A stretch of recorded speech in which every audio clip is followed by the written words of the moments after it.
आज मैं physics 11th class का शुरू करने जा रहा हूँ और इस बात को पहले ही मैं बता देना चाहता हूँ कि ये चैप्टर में कोई भी टीचर पढ़ाने में इंटरेस्ट नहीं लेता है और न ही कोई स्टूडेंट इस चैप्टर को पढ़ना चाहता है। मैं तो कई बार 12th क्लास के बच्चों को पूछा या 11th क्लास के वो बच्चे जो हमारे पास लास्ट टाइम में आता है ट्यूशन लेने, उन बच्चों से मैंने पूछा कि क्या कहीं अगर तुम ट्यूशन पढ़ रहा था या तुम्हारे स्कूल में या तुम्हारे कोचिंग सेंटर में जो चैप्टर 1 है फिजिक्स का, चैप्टर 1 है फिजिक्स का, इस चैप्टर 1 का नाम है फिजिकल वर्ल्ड। क्या है नाम? Physical world.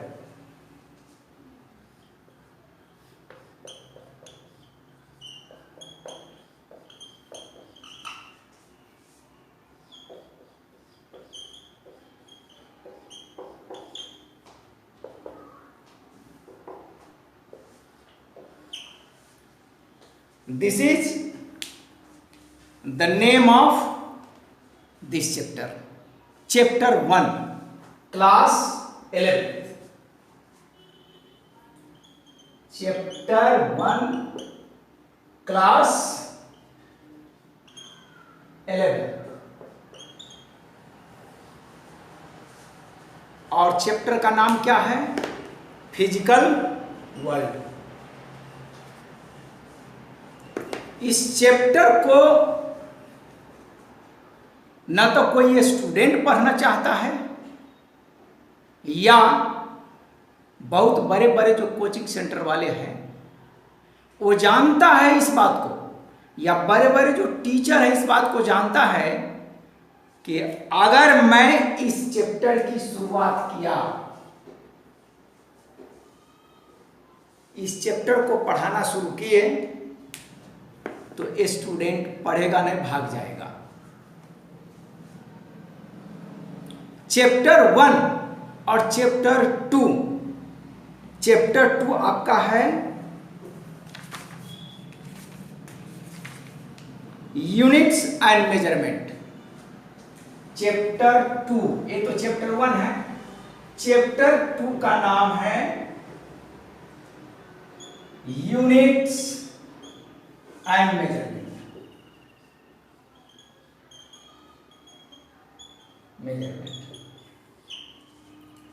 इस दो चैप्टर की शुरुआत कोई टीचर नहीं करता। पर्टिकुलर नाम मैं नहीं लेना चाहता हूं, नाम मैं नहीं बताना चाहता हूं। आपको पता होना चाहिए बड़े बड़े कोचिंग सेंटर है कोटा में और दिल्ली में भी बहुत बड़े बड़े एजुकेशन फाउंडेशन बनाकर रखा है, पटना में, मुंबई में। लेकिन आप देखेंगे फिजिक्स की शुरुआत वो लोग चैप्टर 3 से करते हैं, motion in a straight line. Chapter 3 से शुरुआत ज्यादातर मोस्ट ऑफ द टीचर करते हैं। क्यों करते हैं? क्या आपने कभी विचार किया? क्या आपने कभी सोचा कि फिजिक्स का फर्स्ट और सेकंड चैप्टर क्यों नहीं पढ़ाते? क्योंकि उन्हें पता है कि बच्चा 9th और 10th के बाद 11th में आया है तो उसे सबसे ज्यादा इंटरेस्ट किस में होगा? Motion in straight line. Motion in straight line में उसका इंटरेस्ट होगा। इसीलिए most of the coaching centre जो दिल्ली में है, आप यूट्यूब पर भी देखिए, उनका जो क्लासेस चलता है उनका देखिए, वो 3rd चैप्टर से शुरू करता है। क्योंकि 9th में, ध्यान दीजिएगा,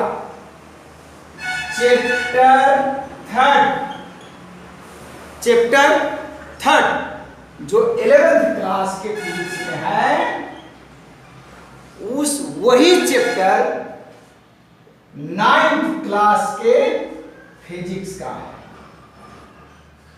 9th क्लास के साइंस में फर्स्ट चैप्टर वही है फिजिक्स का, चैप्टर नंबर 8 है, चैप्टर नंबर 8 9th क्लास में।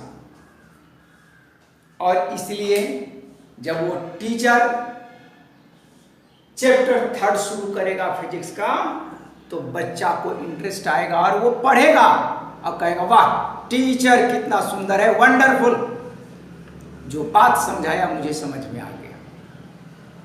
बातें समझिए, first impression is last impression. और वो टीचर दलील देगा, सफाई में कहेगा कि फर्स्ट चैप्टर फिजिक्स का और सेकेंड चैप्टर फिजिक्स का हम लास्ट में पढ़ाते हैं या मिड में पढ़ाते हैं या टेस्ट का समय रहेगा तो पढ़ाते हैं। और बहाना क्या बनाएगा, तब टेस्ट का समय आ गया तो नोट थमा देगा चैप्टर नंबर 1 और चैप्टर नंबर 2 का, पढ़ाता नहीं। क्यों नहीं पढ़ाता है? क्योंकि वो जानता है कि इस चैप्टर की शुरुआत हम करेंगे तो बच्चा भाग जाएगा। इस चैप्टर की बात ही ऐसी है कि बात समझ में नहीं आती। और पर्टिकुलर 10th क्लास का बच्चा जब 11th में आता है तो उसे और खास बात समझ में नहीं आती, बिल्कुल समझ में नहीं आती। इसीलिए वो 3rd चैप्टर से शुरू करेगा। देखिए ना, बड़े बड़े, हम किसी का नाम नहीं लेना चाहते हैं, बड़े बड़े जो बहुत बड़ा जो फाउंडेशन है उनका देखिए, उनके टीचर का देखिए कि क्या बुरी हाल है। लेकिन मैं सीक्वेंस में ही पढ़ाऊंगा, चैप्टर 1 है तो 1 में ही पढ़ाऊंगा और आपको इंटरेस्ट के साथ पढ़ाऊंगा, आपको मजा आ जाएगा। और हम एक एक वर्ड एनसीईआरटी बुक को एक्सप्लेनेशन आपको करेंगे। हम अदर कोई प्राइवेट बुक का महत्व नहीं देते, हम सिर्फ एनसीईआरटी बुक का एनालिसिस करते हैं, चाहे वो फिजिक्स हो, केमिस्ट्री हो, बायो हो या मैथमेटिक्स हो, या यूपीएससी की तैयारी करने वाले जो बच्चे हैं उन सबको भी मैं एनसीईआरटी बुक ही पढ़ाता हूँ। तो आइए अब हम टॉपिक को थोड़ा सा चेंज करते हैं, बात करते हैं। अब हम व्हाट इज फिजिक्स पढ़ने से पहले, जानने से पहले हम इस बात को जानने का प्रयास करें कि व्हाट इज साइंस। साइंस किसको कहेंगे? What is science? साइंस एक साइंस वर्ड एक ग्रीक वर्ड साइंसिया से डिराइव होकर आया है। ध्यान दीजिएगा, science word a scientia, SCIENTIA, scientia, इसको साइंसिया पढ़ेंगे, right? And this is Greek word. What? This is Greek word. GW का मतलब ग्रीक वर्ड। और इस साइंसिया का मीनिंग क्या होता है? To know. टू नो, साइंसिया मीन्स टू नो, यानी जानना। हमारे आसपास में बकरी भी है, उसका आवाज आपको कैच हो रहा होगा, गुड, कोई बात नहीं, थोड़ा सा मैनेज कीजिए। हाँ, तो हम साइंस के बारे में आपको बता रहे थे। साइंस जो है वह ग्रीक वर्ड साइंसिया से डिराइव हुआ है, जिसका मीनिंग होता है टू नो, जानना, किसी बात को जानना।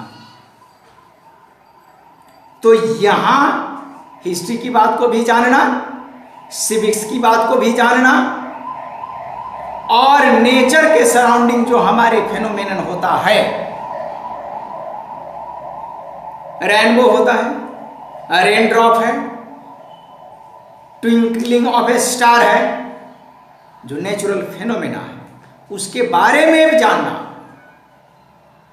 अब बात यह है, हिस्ट्री के बारे में जानना, सिविक्स ज्योग्राफी के बारे में जानना, तो इसलिए आज पॉलिटिकल साइंस भी उसका नाम रख दिया कि पोल साइंस।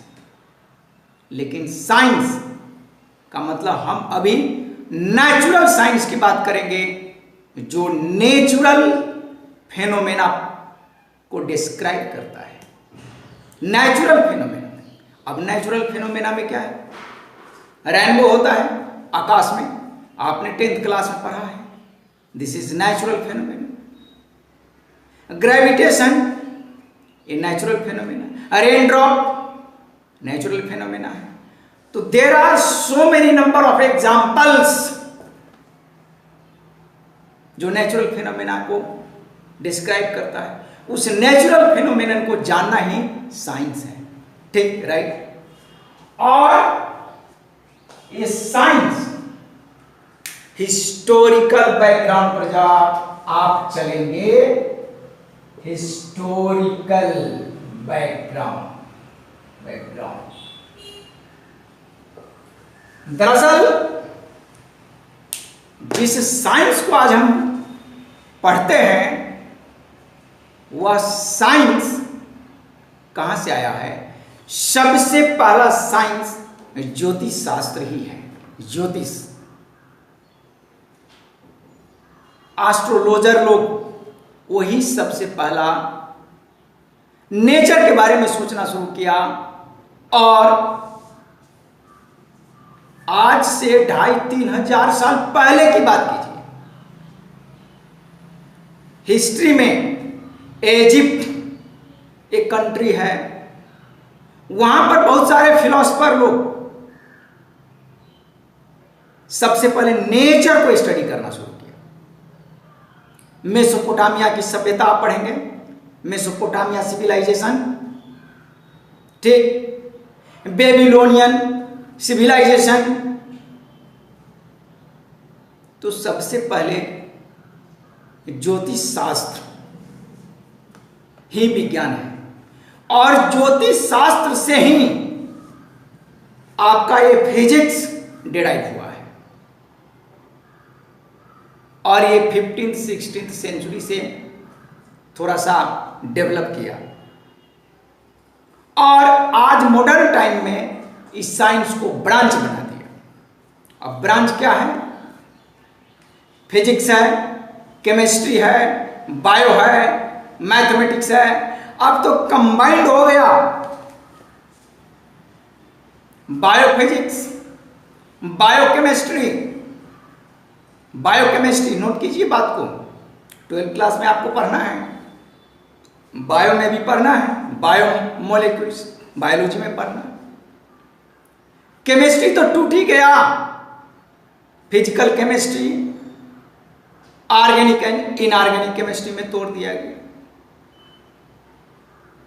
तो साइंस अब टूटता चला गया, उसका ब्रांच बनता चला गया। आगे आने वाले समय में और भी ब्रांच बनेगा। ये तो ह्यूमन बीइंग का प्रयास, ह्यूमन बीइंग का जानकारी, नॉलेज बतलाता है कि साइंस फिर टूटता चला जाएगा। तो हिस्टोरिकल बैकग्राउंड हम थोड़ी सी आपको चर्चा किए हैं, और इस साइंस के बारे में हमने चर्चा किया है। अब इस चैप्टर की शुरुआत हम करेंगे। आज ये इंट्रोडक्शन क्लास है, फिजिक्स का 11th क्लास का ये इंट्रोडक्शन क्लास है, और अब मैं यूनिट 1 जो फिजिकल वर्ल्ड है इसकी शुरुआत मैं नेक्स्ट वीडियो से करूंगा, और ये चैप्टर मैं आसानी से पढ़ाऊंगा, और इस चैप्टर से बच्चे उबते जरूर हैं, बातें समझ में नहीं आती, लेकिन समझा करके ही हम छोड़ेंगे, समझाना हमारा काम है। धन्यवाद, थैंक यू।